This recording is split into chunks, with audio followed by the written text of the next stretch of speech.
Blueprint complete. PDA implant reset to factory settings. Tu arrives au bord de la Cigale, un immense vaisseau colonie censé transporter des milliers de personnes vers un nouveau monde habitable. Sur le papier, tout est sous contrôle, des systèmes de navigation avancés, une trajectoire parfaitement calculée et une destination qui doit offrir un avenir stable à l'humanité. Rien d'inhabituel, jusqu'au moment où quelque chose déraille. Une anomalie surgit au cœur de systèmes de transition, les instruments commencent à afficher des valeurs incohérentes, les communications se brouillent et en quelques instants seulement, le vaisseau semble perdre toute cohérence.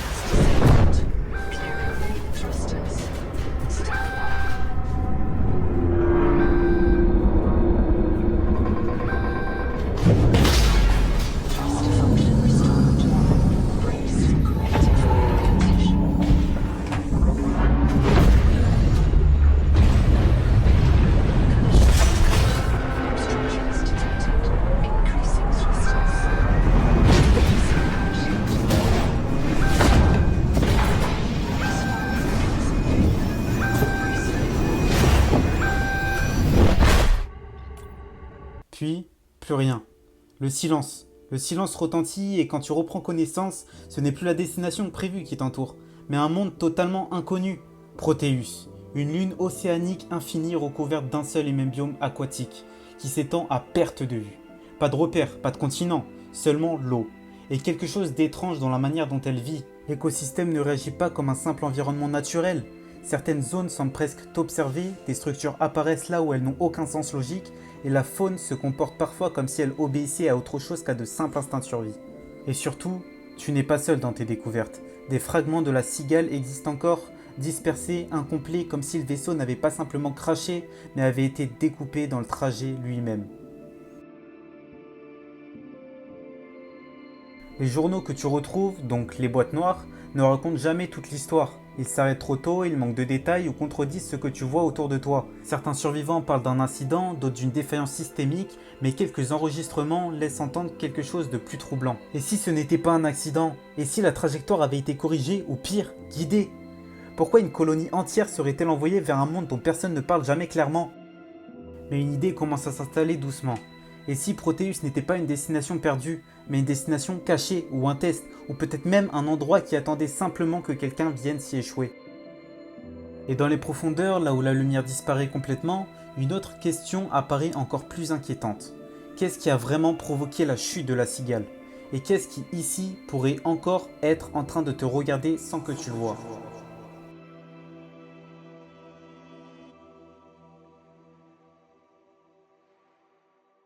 Peu après le début de notre périple, alors que l'on commence à peine à comprendre les règles étranges de Proteus, quelque chose d'encore plus déroutant se manifeste, une intelligence artificielle, fragmentée, instable, mais bien présente. Elle se fait appeler Noah. Au départ, ses messages semblent être de simples guides de survie, des alertes basiques sur l'environnement, des avertissements sur les zones les plus dangereuses de la lune océanique, mais très vite son discours change. This world is yours to explore, but it is not for man. You'll join us soon enough. Il devient plus précis, plus insistant, presque nerveux, et surtout il répète toujours la même consigne, ne pas s'approcher de l'arbre. Au début on pourrait croire à une simple zone dangereuse, une anomalie géologique, un biome instable ou une région où la survie est impossible. Mais plus Noah insiste, plus le doute s'installe.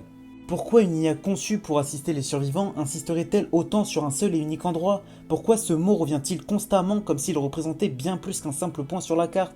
L'arbre, un nom trop simple pour être anodin, presque symbolique. Est-ce une structure naturelle, une ancienne construction, ou quelque chose de vivant enraciné au plus profond de la planète? Et surtout, pourquoi l'interdiction est-elle absolue? Noah ne dit pas seulement que c'est dangereux, elle parle avec une forme d'urgence, comme si s'en approcher pouvait déclencher quelque chose d'irréversible. Est-ce une protection sincère envers nous, les survivants perdus sur Proteus, ou est-ce autre chose, une tentative de dissimulation? Peut-être que l'arbre n'est pas seulement un lieu, mais un point central, une clé ou un verrou? Peut-être qu'il cache une vérité que personne ne devrait découvrir, ou peut-être, au contraire, que c'est le seul endroit où toutes les réponses se trouvent. Et plus on avance, plus une idée dérangeante s'installe dans notre esprit. Si Noah veut absolument nous éloigner de cet endroit, est-ce parce que l'arbre est dangereux ou parce qu'il est important? Et dans ce cas, la vraie question n'est plus seulement ce qu'est l'arbre, mais plutôt ce qui arriverait si on décidait quand même d'y aller. Après quelques heures d'exploration dans l'inconnu à travers des biomes toujours plus étranges et silencieuses, on finit par tomber sur quelque chose qui ne devrait clairement pas être là. Une structure, pas vivante, une ancienne base abandonnée, rongée par le temps et l'océan, mais encore debout malgré tout, comme si quelque chose l'avait volontairement laissé en place ou empêché de disparaître complètement. En s'approchant, on comprend vite que ce n'est pas une simple installation de recherche trop organisée, trop précise pour être le fruit d'une simple équipe de survie. À l'intérieur, on découvre ce qui ressemble à un ancien enclos à véhicules, une sorte de hangar sous-marin conçu pour stocker ou entretenir des machines d'exploration. Des plateformes vides, des structures de docking, des traces d'activités anciennes, mais aucun signe de ce qui était là avant nous. Juste le silence et des fragments d'informations éparpillés comme si tout avait été interrompu brutalement. Et à gauche de cet enclos, il y a cette porte complètement bloquée, aucun accès possible, aucun système actif, comme si quelqu'un avait voulu s'assurer que rien ou personne ne puisse jamais passer de l'autre côté. Et c'est là que le doute revient encore plus fort. Pourquoi construire un endroit pareil avec autant de moyens pour ensuite la condamner de cette manière? Qu'est-ce qu'on a essayé de protéger ou d'enfermer ici? Et forcément une pensée s'impose doucement. Si Noah insistait autant pour nous éloigner de certaines zones, est-ce que cette porte et là pourraient être liées? Et si tout ce qu'on découvre depuis le début n'était que des morceaux d'un même secret soigneusement séparés pour ne jamais être compris dans son ensemble?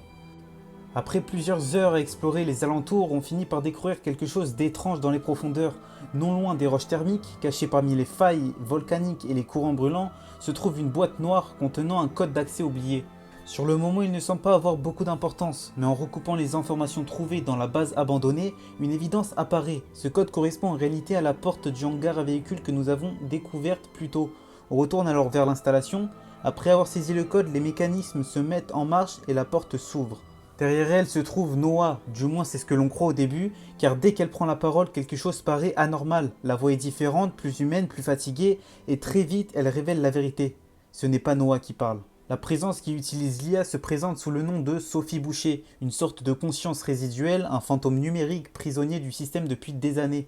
Et selon elle, tout ce que nous pensions comprendre sur Proteus n'est qu'une infime partie de la vérité. Sophie nous explique qu'une maladie se répand sur la planète, une maladie appelée le syndrome de Mansfield, une infection mystérieuse qui ne toucherait pas seulement le corps mais également l'esprit. Elle affirme également qu'une entité nous observe depuis le début, une entité nommée Nehema. Cette entité nous veut du mal, et d'après Sophie, Nehema est épuisée et consumée par quelque chose qui la détruit lentement. Elle pense que la dernière est rongée par le syndrome de Mansfield depuis très longtemps, ce qui expliquerait son comportement de plus en plus instable et dangereux. Mais les révélations ne s'arrêtent pas là. Selon Sophie, des extraterrestres vivent ou ont vécu sur cette planète. Elle nous indique qu'à l'est se trouve une région appelée Karakorum, un immense biome rempli de ruines aliens. C'est là que se dresserait une tour gigantesque, une structure si ancienne et imposante qu'elle serait visible à des kilomètres à la ronde. Puis elle évoque un dernier élément, celui qui semble être au cœur de tous les événements de Proteus, l'arbre-monde. D'après elle, cet arbre n'est pas une simple plante ni même une curiosité naturelle. Il serait connecté à toute la planète d'une manière que nous ne comprenons pas encore. Sophie affirme qu'il faut le détruire avant qu'il ne soit trop tard, et juste avant que la transmission ne devienne instable, elle nous laisse avec une dernière phrase particulièrement inquiétante. Fais attention, l'arbre finira par t'appeler, tu ne peux pas te cacher éternellement. À cet instant, une seule question nous traverse l'esprit. Si même les survivants de cette planète semblent le craindre, qu'est-ce que l'arbre-monde est réellement? Après cette rencontre avec Sophie Boucher, une chose devient évidente. Si elle dit vrai, alors les réponses que nous cherchons se trouvent quelque part à l'est, dans le mystérieux biome de Karakorum. Malgré les doutes, malgré la possibilité que tout cela soit un piège, nous décidons de suivre sa piste. C'est peut-être notre seule chance de comprendre ce qui se passe réellement sur Proteus. Nous prenons donc la direction de l'est. Au fil des kilomètres, la lumière devient de plus en plus obscure. Plus nous avançons, plus nous avons la sensation d'entrer dans une région où personne n'est censé aller. Puis, à plus de 1000 mètres de notre capsule de survie, un bruit retentit. Un hurlement, un son strident, terrifiant qui traverse l'eau sur des centaines de mètres. Pendant quelques secondes, tout semble s'arrêter, puis le silence revient. Nous continuons malgré tout, mais le cri résonne à nouveau, cette fois plus proche.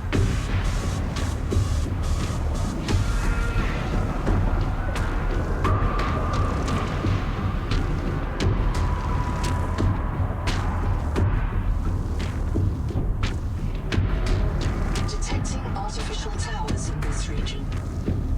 À chaque mètre parcouru, il paraît plus puissant, comme si quelque chose savait exactement où nous étions. Soudain, dans les ténèbres, une immense silhouette se dessine. Un kraken. Une créature gigantesque dont le corps semble se perdre dans l'obscurité. Ses yeux brillent au loin tandis qu'elle fonce droit sur nous. Lorsqu'elle pousse un nouveau hurlement, une onde de choc traverse l'eau et percute notre véhicule de plein fouet. Cette fois, aucun doute n'est permis, il veut nous tuer. Le kraken se lance à notre poursuite, chaque seconde devient une lutte pour survivre. Derrière nous, ses cris résonnent dans les profondeurs tandis qu'une immense silhouette se rapproche dangereusement.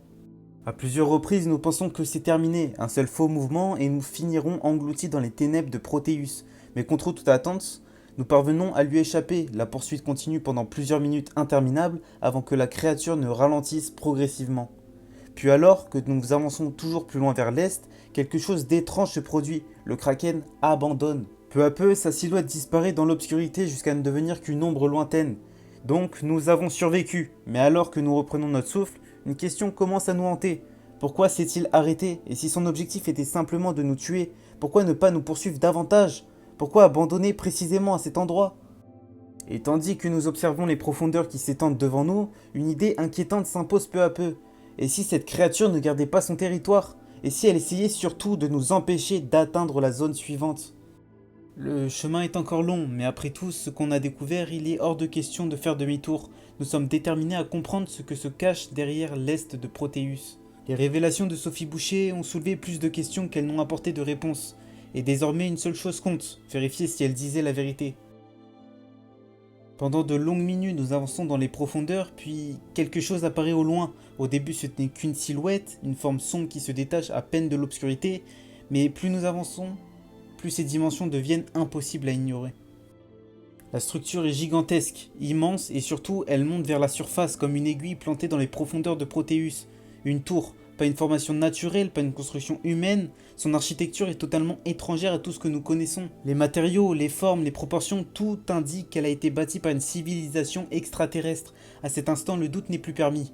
C'est bien la tour dont parlait Sophie Boucher. Et si elle avait raison à propos de la tour, alors peut-être qu'elle avait raison sur tout le reste. Peut-être que Nehema existe réellement, peut-être que le syndrome de Mansfield est bien réel, ou même, peut-être, que l'arbre-monde représente réellement une menace. Toutes ces théories qui semblaient folles commencent soudainement à prendre une autre dimension. En contournant la structure, on découvre finalement une entrée, une immense porte circulaire encastrée dans la tour. Son apparence est aussi étrange que le reste du bâtiment, des symboles inconnus, des gravures complexes et un mécanisme qui ne ressemble à rien d'humain. À côté de la porte se trouve un panneau de commande, un simple bouton. Naturellement, nous essayons de l'activer mais rien ne se passe. Aucun bruit, aucune réaction, la porte est hors service, pas verrouillée, pas protégée, simplement privée d'énergie. Nous continuons donc à explorer les environs dans l'espoir de trouver une solution. Et après plusieurs centaines de mètres, nous tombons sur quelque chose d'encore plus impressionnant. Une seconde structure, tout aussi gigantesque. Cette fois, elle ressemble à une immense turbine extraterrestre. Un mécanisme colossal qui semble avoir été conçu pour alimenter une partie entière du complexe. Une fois encore, son architecture n'a rien d'humain. Et soudain, notre objectif devient évident. Si la porte de la tour n'est pas alimentée, alors cette turbine pourrait être sa seule source d'énergie. À proximité, nous découvrons un centre de contrôle relié à l'installation. À l'intérieur, contre toute attente, certains systèmes fonctionnent encore, un écran est toujours allumé. Sur celui-ci apparaît un schéma détaillé de la turbine, et au centre du schéma, un point rouge.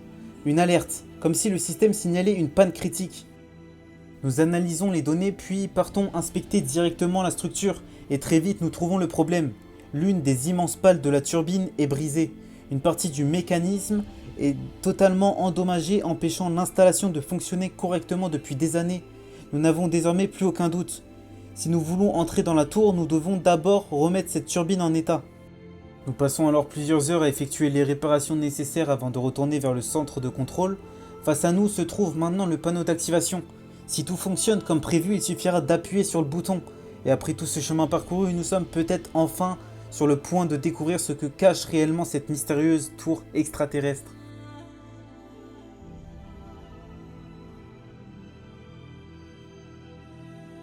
Après plusieurs heures à parcourir les profondeurs de Proteus à la recherche des derniers matériaux, nous finissons enfin par réunir tout ce qu'il nous faut pour réparer l'immense turbine extraterrestre.